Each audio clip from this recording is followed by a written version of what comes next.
Hi everybody, welcome to Scuba Diver Magazine, your very favourite place for scuba diving news and advice.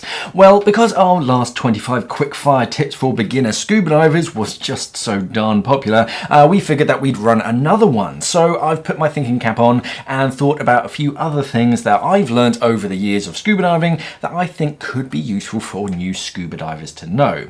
So I'm not going to waffle on too much during this introduction. Let's crack through 25 more quick-fire tips for beginner scuba divers. Let's jump straight in.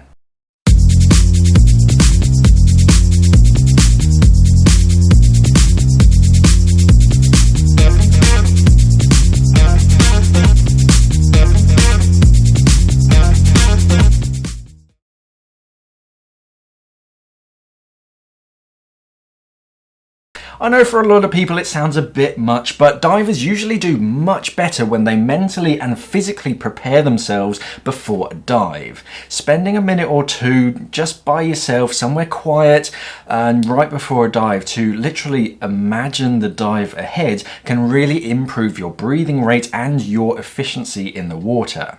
You're thinking about the dive site and where you're going to enter the water and exit the water, where your main objectives are and where they are in relation to your entry and exit points. Where key pieces of equipment are on you and when and sort of how you might need to use that piece of equipment can also make you much more efficient in the water. So there's less faffing around trying to find something. Physically stretching as well and getting yourself ready kind of physically, especially as you grow older. Believe me, I really shouldn't have to tell you, it reduces some of the aches and pains that you can get after a dive if you stretch beforehand. A good scuba diver is somewhat of a pessimist. Most divers anyway, they dive with 2 second stages. That's just the way that we do it for redundancy. But I was always taught to think as a professional diver, what if? Especially if you're going on a really long trip and excursion, consider what the very worst thing that could happen to sort of you or your equipment or your buddy or anything, and try and pack some spares or sort of prepare accordingly. When you've prepared yourself for that worst case scenario the best that you can, then proceed on to the next worst case scenario that you can think of. Now, you can't prepare for absolutely everything. I mean, you can't literally bring 2 of everything, but try to do your best to prepare for anything that might likely crop up. But it doesn't just stop at bringing a spare mask with you.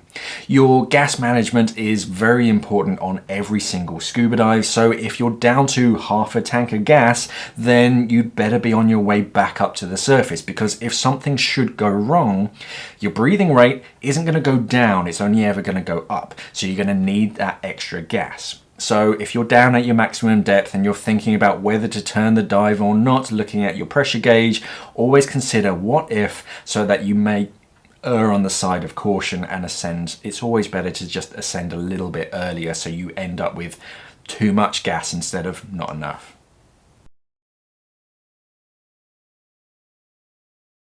The ocean is a wonderful place and it is just jam-packed full of beautiful things, but there are some fairly nasty things down there too.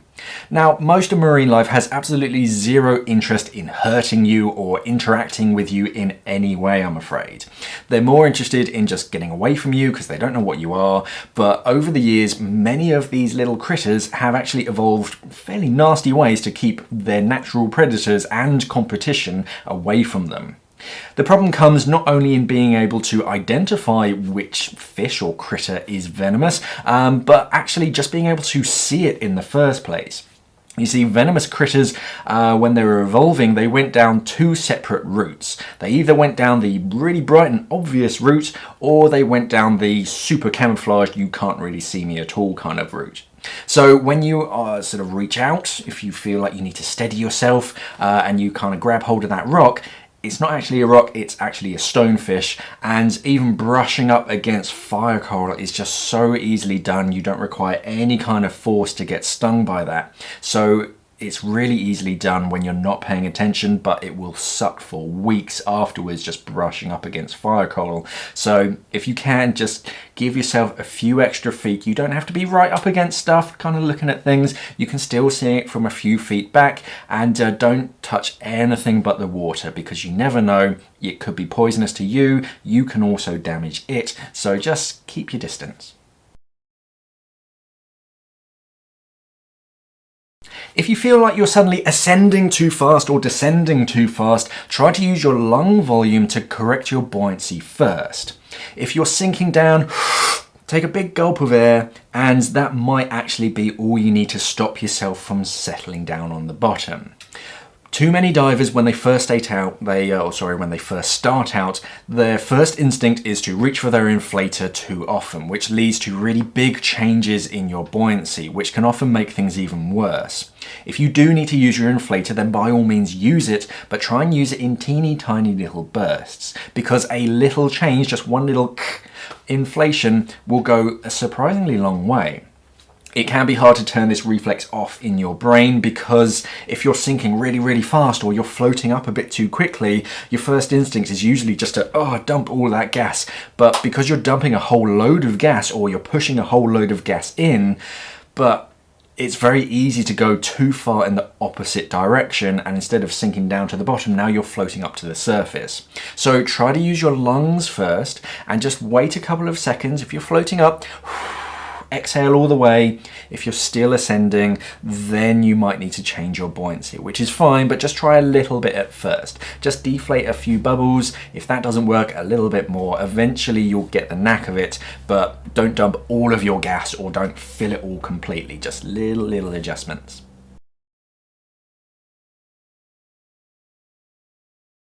Quite a few problems underwater could be completely avoided if more scuba divers learned how to swim backwards. For most divers, reverse gear is just their hands, which, to be brutally honest, these are completely useless underwater except for communicating. But when someone points out something interesting on a wall dive, everybody just crams in head first to try and get a good look at the little nudibranch or something, and a few seconds later, it's just utter chaos, because most divers can only swim forwards. So when they try to all turn around in this really confined space, it's just a mess of limbs and people get kicked, and it's not pretty. Swimming backwards isn't fast. I'm not going to promise you it's a quick sort of fin kick, and it's not particularly easy neither, because it isn't fast. You don't really feel as if you're doing it correctly when you first start out, but all it basically is try and extend your fins out completely flat with your toes pointed, and then flatten out your fins, so kind of bend your ankle, and then use that flat surface to kind of pull them back into yourself. That will move you backwards. It's a little like breaststroke for your feet, and sort of in reverse, which is why it's kind of tricky to start out with. I find it a little bit easier to only focus on the outside edge of my fin to kind of picture how it's kind of trapping the water and pulling it in towards me. Try and practice it the next time you're on a dive so that you can back out of a corner, and try to practice some helicopter turns as well. So without using your hands, you can literally turn on a dime, which makes life a lot easier too.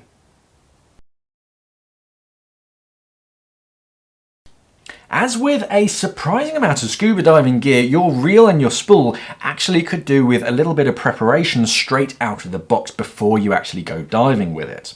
It probably will work just perfectly fine straight out of the box, but there are a few things that you can do to make it better and mean that you don't actually lose it on a dive. So the first thing that you want to do is to unravel the entire thing. Now I know this sucks, but trust me, it is well worth it if you ever fumble it and your actual spool isn't tied onto the string in the middle. Now for this I use a couple of chairs set a certain distance apart, or a couple of fence posts or a bedpost or whatever, to kind of unravel all of that line, and then once you get to the final little bit, make sure it's actually physically tied onto the spool. Then you want to measure the amount of line that you've actually unwound, so you know exactly how much line you have. and then wind it back onto the spool, but try not to overwind it. Too many spools just have way too much line on them, and you can't actually get to these little holes around the side. You need to be able to access these holes without the line getting in the way. So if you do have sort of too much line, then just cut off any excess line until it looks a little bit like that. You can still see through those holes. But the important thing is to measure how much you've actually cut off, so you know how much remaining line is still on your spool. And then try and tie a very large leader loop on the end. The string is fiddly enough in the water, so what you really want to do is on this very end, the bit that you attach onto things, you want to make it so that you can at least get your hand through it. That just means that you have something to physically sort of grab hold of, and then when you're attaching it onto your DSMB, you can pass that spool through that, and that makes it much quicker and much easier to manipulate in the water.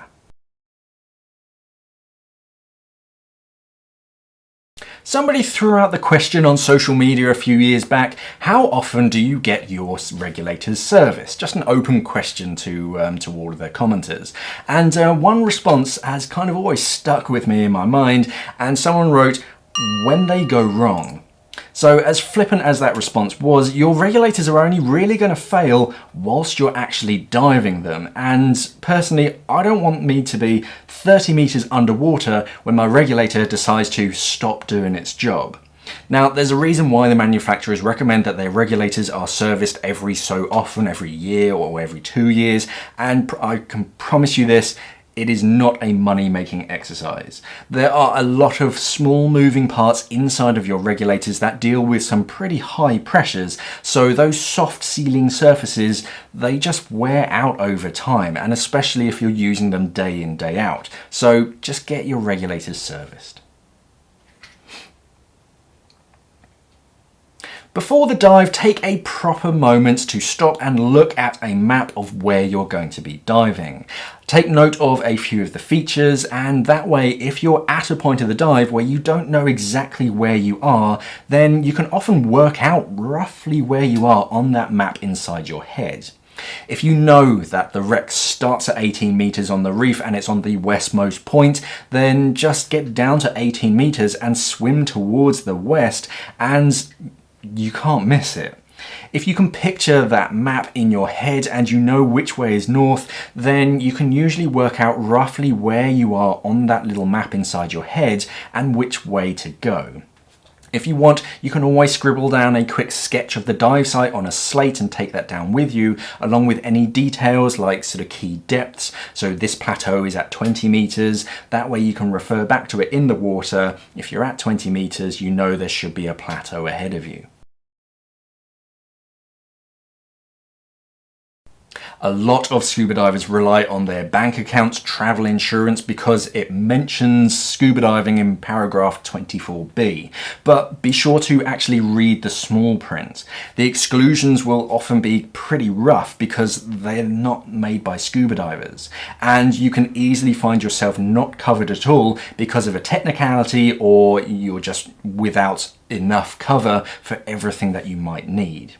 Many policies have really strict depth limits, either numbered, so it will say you're not allowed below 20 meters or whatever, or it will be in accordance with your training or some words to that effect. So that way, if any of your dive equipment suggests that you might have ever been beyond 30 meters or 20 meters or whatever your limit is, then you're completely uncovered. They're out. They're not interested because no, you breach their terms and conditions. So remember that your analog depth gauge on your pressure gauge console, they often have a maximum depth needle. It's usually a red needle that just goes up as you go down, but then sticks at your maximum depth. So if you don't reset that, it can often be enough evidence that, well, you probably dived deeper on that dive and that led to your incident. Even if it was months ago or you let someone else borrow your regulators, it doesn't matter. If you haven't reset it before every single dive, even if it has nothing to do with your accident, it could lead you with zero cover. By working out your SAC and RMV rates, or at least one of the two, that can actually help improve your air consumption. Your SAC rate is your surface air consumption rate, so how much air you breathe, and your RMV is your respiratory minute volume, which is kind of the same but ever so slightly different. But by keeping a record of how much air you breathe and the conditions that you're actually diving in, such as the water temperature, what equipment you were diving in, and how hard you were physically working to sort of swim around, you can keep a more quantitative record of how you're improving and what works well for you. In your logbook, after you've done the depth and the dive time and all that kind of stuff, write down all of the conditions that you can think of and try and work out your breathing rate and kind of put that in one of the corners so you can easily refer back to it. That way you can see how you're improving and what works for you. Whether you're trying a new breathing technique, like you're trying to hum between breaths to really sort of draw out that single breath, or if you're doing a certain 2 seconds in, 2 second hold, 2 seconds out, or whatever breathing technique it is, write that down and then you can physically see, oh, well, when I was doing this, my breathing rate went down, so that works for me. If you're not particularly good with, because a lot of these require you to time your your gas at the beginning when you hit a certain depth, time sort of how much gas you breathe at that depth. If you're not particularly good with that and timing yourself and recording gas consumption, because it's a little bit annoying sort of writing it all down, if you, because then you have to sort of input it into a formula once you get back, unless you can work it out in your head, then actually there's an easier way, and a lot of air integrated dive computers will actually spit out an average SAC rate for you after the dive, which makes your life a bit easier. You just need that wireless air transmitter and it's constantly monitoring your breathing rate, and then it just says, oh, on average it's meh. So that makes your life a lot easier instead of having to go through tables and trying to work everything out. There are dive centres and then there are dive centres. When you're picking somewhere to dive, or even just to learn to dive, you want to go to the best place possible. And as with so many things in this world, you do actually get what you pay for.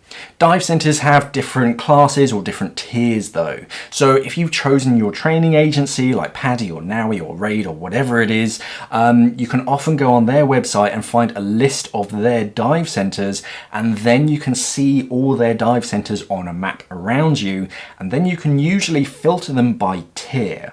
So PADI, for example, has a 5-star system for their dive centres, and each dive centre requires certain things to progress up to the next tier. So whether they have a certain level of instructor there, or whether they can do air and nitrox fills, every little thing sort of adds up, and then eventually they become a 5-star dive centre.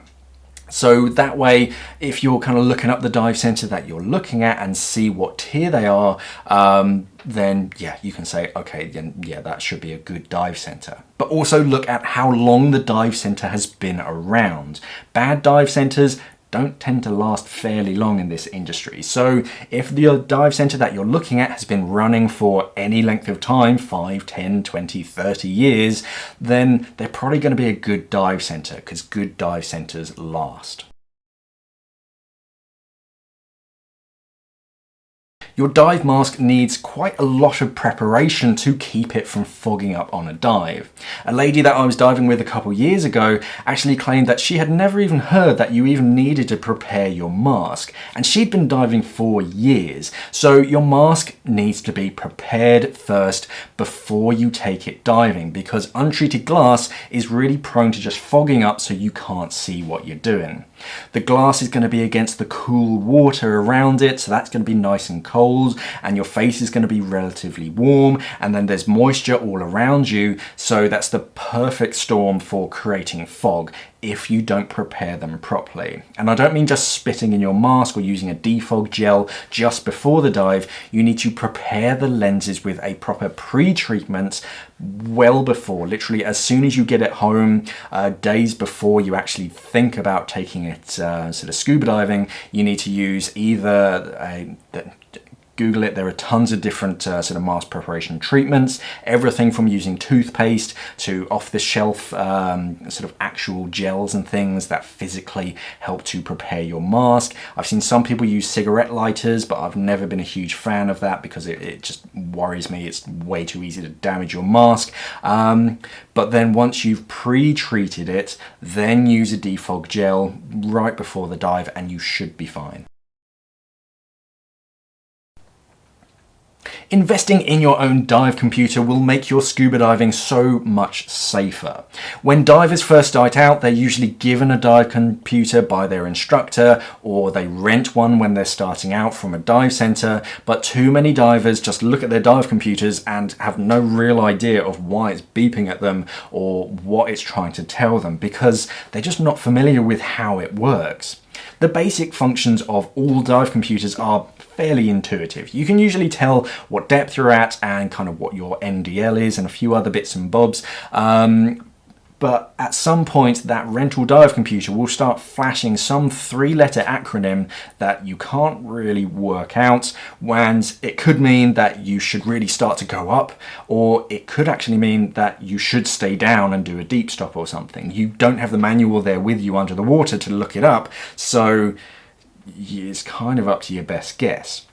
When you invest in your own dive computer though, you can start to learn what each thing means on the screen by reading the manual, so that when your dive computer starts flashing something at you, you know what it's trying to tell you and your diving is going to be much safer because of it. Small leaks can sometimes lead to very big problems on a dive, and that teeny tiny little stream of bubbles coming out of your first stage is completely, there's no way you're going to notice that until you're actually under the water. So it's nice to know if you have a small leak somewhere in your regulators before you even get into the water. The best way to find out if you have a leak in your regulators is to literally just leave them alone for as long as possible. As early as possible before a dive, I assemble all of my gear and I pressurize it all. Check that everything works correctly, all the regulators are working, the inflator and all that kind of stuff, and make sure that everything's fitted, and then I'll shut that cylinder valve. And shutting that valve means that when your kit is unattended, so you assemble your kit and then you go off to talk to your friends or whatever, whilst your kit is there by itself, if the boat kind of rocks, even if it does hit the purge button, you're only going to lose a small amount of gas. You're not going to empty the entire tank. But instead of just opening the valve, checking my gear, shutting the cylinder valve and then depressurizing it, if you leave it actually pressurized, that is what is going to help identify a small leak. If you shut the valve and your pressure gauge still says 200 bar, if you then come back to it half an hour later with that valve shut, it should still read 200 bar. If that gauge has dropped down to 80 bar, it means that you might have a small leak.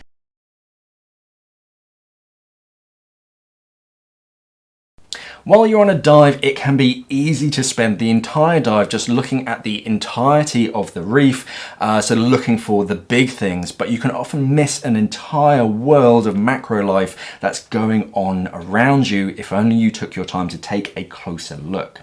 So next time you're just swimming straight over a reef, just stop swimming for a moment and take a better look at one small patch and try to look inside the small cracks and crevices in the reef, because that's where the really interesting small stuff likes to hang out.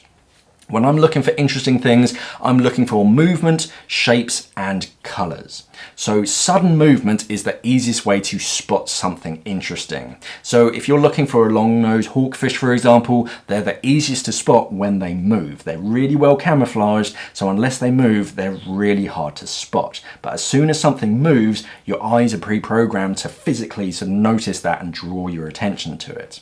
Certain marine life doesn't like to move though, so recognizing key shapes will also help you start to notice things that might be hiding, and that means that that shape starts to stand out in your mind, and the same goes for colors. certain color patterns will start to look odd and stand out after a while, and you'll start to sort of recognize those colors as a fish or something. So before you actually go diving, try to take a look at a fish ID guide, try and look at some pictures of some fish, and that way your mind is sort of already kind of looking for these key species, and then when you're actually in the water, you'll pick them out a little bit easier.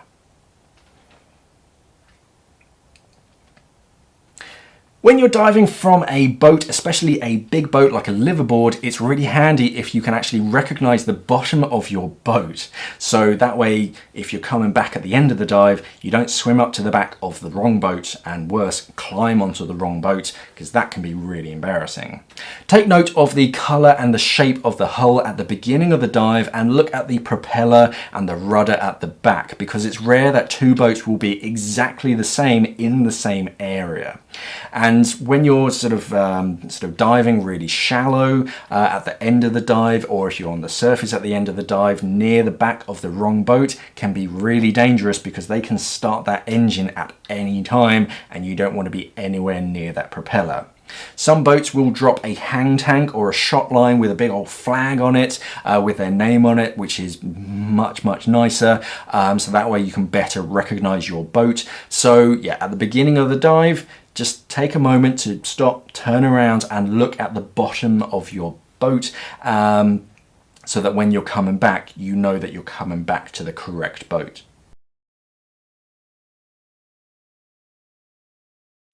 Your entry-level diver course would have been fairly skill heavy, making you perform all sorts of different skills in and out of the water. But as with so many things, practice makes perfect, and if you don't use it, you end up losing it. So if you haven't practiced mask removal and replacement since you did it on your open water course, then it could come as a really big surprise if someone accidentally sort of kicks it off. So, and then you have to try and remember how to replace it if you haven't done it for years on end. Every now and then, at the end of the dive, just find a safe place, just kind of take your mask off, tell your buddy that you're going to do mask removal and replacement, and just sort of do it once. Every now and then. It's nice to do it right at the end of the dive so that you don't get salt water in your eyes for the whole dive. I've done it before at the beginning, and then you end up wanting to rub your eyes, but no, that's not a good thing. So try and do it at the end of a dive so it only sucks for a couple minutes. Practice an out of air drill with your buddy during your safety stop, so that you're building your muscle memory and you're making sure that your equipment is all working in a safe environment. That way, should it come to it, it's not such a shock and you're not fumbling around to sort of find your octo and whatnot, because you only did it a couple days ago. So try and practice your skills in a safe environment, and that way you're better for if it happens real world.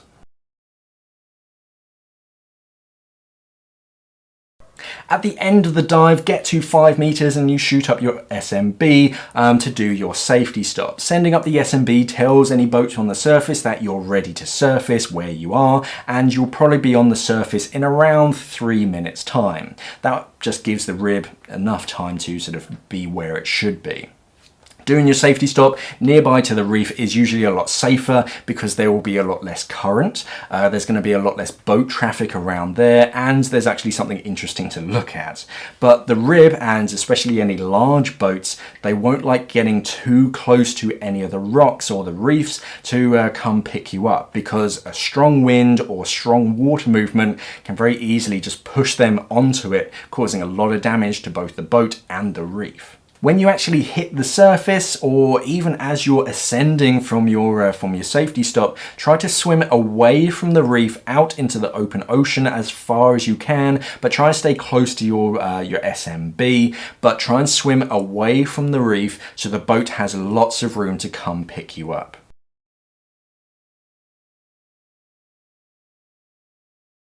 When you're getting back onto the back of a larger boat, they'll often have 1 or 2 dive ladders on the back. So these are different from a conventional ladder because they'll typically have a central post with rungs that stick out either side horizontally.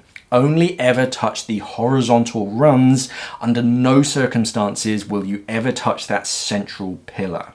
Dive ladders are usually fitted to a hinge so they can be lifted out of the water to reduce drag, but the hinge means that they can move freely. So if you're climbing up the ladder and a wave rocks the boat, the ladder will often lift up, and then if you're holding onto that central pillar, all of your body weight will then slam that ladder down onto your hand, and your hand is now trapped between the boat and the ladder. It's a great way to lose a finger, so under no circumstances will you ever hold onto that central pillar, only ever hold onto the horizontal rungs. Scuba diving burns a surprising amount of calories, so you do need to compensate for that so that your body is physically ready for it and it has all the calories it needs.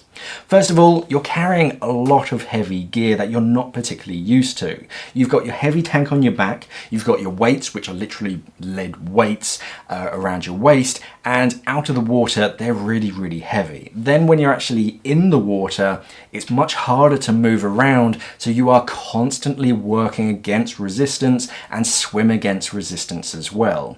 Using muscles that you don't usually use, and even if you're diving in the tropics, the water temperature means that you're actually burning calories just to maintain your body temperature. So you do need those calories. So just before a dive, well, not just before a dive, but try and prepare your body and sort of eat accordingly. And if someone sort of offers you a sensible sort of amount of food, then try and eat it.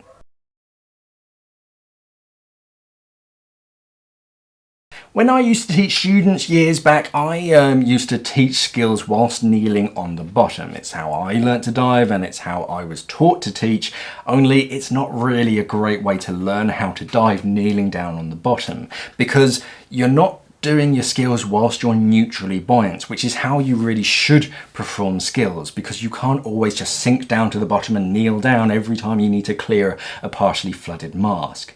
On a real dive, you need to be able to perform all of your skills without touching the bottom or holding onto anything. So it's really good to actually practice all of your skills whilst you're neutrally buoyant.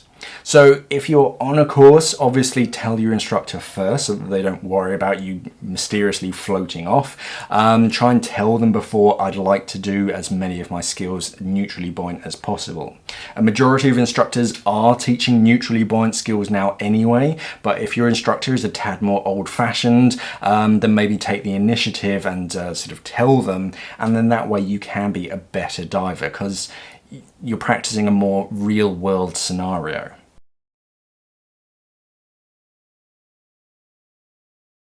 A lot of divers ask me what is the right way to do something, or is this the wrong way to do something, or what is the best way to set up their gear. But the simple answer is there's no single way to do something correctly or a single piece of kit that is the best, because it's all personal to each and every diver.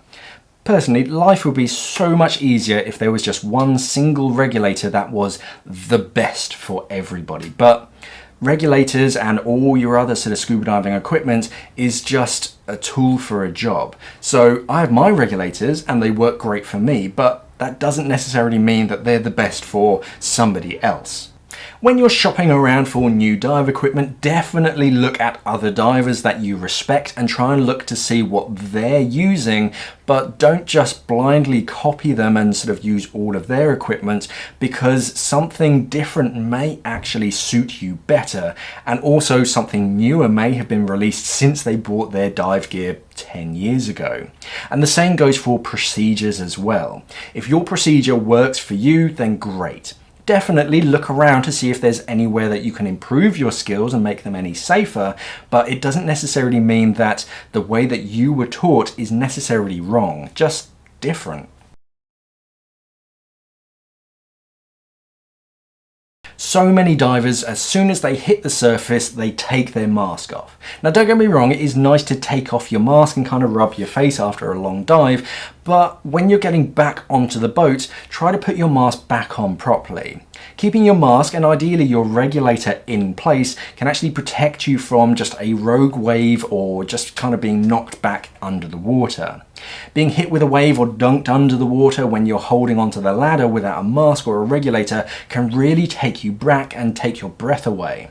But without your mask on and your regulator in, you can still see, you can still breathe, so that way you won't be choking on a mouthful of seawater or trying to wipe the seawater out of your eyes if you suddenly get dunked unexpectedly. In all aspects of scuba diving, try to be as honest as possible, because hiding things is always a bad idea. If you've done something to your dive equipment and it was an honest mistake, then just be honest. It'll be better for you in the long run. Dive centers know when you've been fiddling with your dive equipment and broken it, even if it was by mistake, and they'll actually want to try and help you out. But if you dig your heels in and swear blind that no, it arrived like that, or there's no way it's user error, I couldn't have done that, then you're just going to go through the motions of returning the item to the manufacturer, only for the manufacturer to turn around and say that yeah, it's user error, and they're just going to add another line to your bill. A lot of the time, if you're humble and you admit that you screwed up, then you have a much better outcome. The same goes for medical conditions and any signs or symptoms that you might see or feel.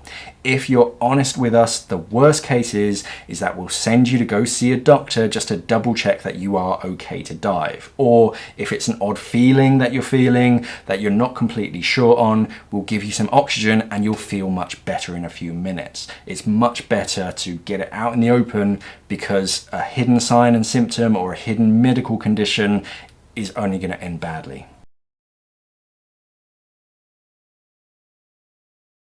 One of the leading causes of diving incidents in recent years has been cardiovascular problems. Heart attacks are serious enough when you're on dry land, and it is so vitally important that you get to medical care as soon as possible. So a heart attack underwater greatly reduces your chances of a positive outcome, because they have to get you to the surface first, then they have to get you to dry land, and then they have to get you to medical care. Diving, as I said earlier, can be a demanding task, so it increases the workload on your heart, and it increases your chances of a heart attack. So even though you may feel perfectly fine day to day, the extra work on a dive might just be enough to put your heart over that limit. So look after your heart and get yourself checked out every now and then by a doctor, because I'd rather find out that I might have a problem in a doctor's office than 30 meters underwater. Take a moment to seriously think about the health of your heart. So there were 25 more tips for new scuba divers. I'm sorry they got a little bit serious towards the end there. Hopefully some of them will help you that will just help you out and make you a better scuba diver. But which one do you feel most useful, or is most useful to you? What other tips and tricks have you come across that you can think of to help other new divers out? Let us know down in the comments below. Don't forget to like and subscribe to the Scuba Diver magazine channel, and share this video with your diving buddies so that your diver friends can all become better scuba divers. Thank you for watching, and of course, safe diving.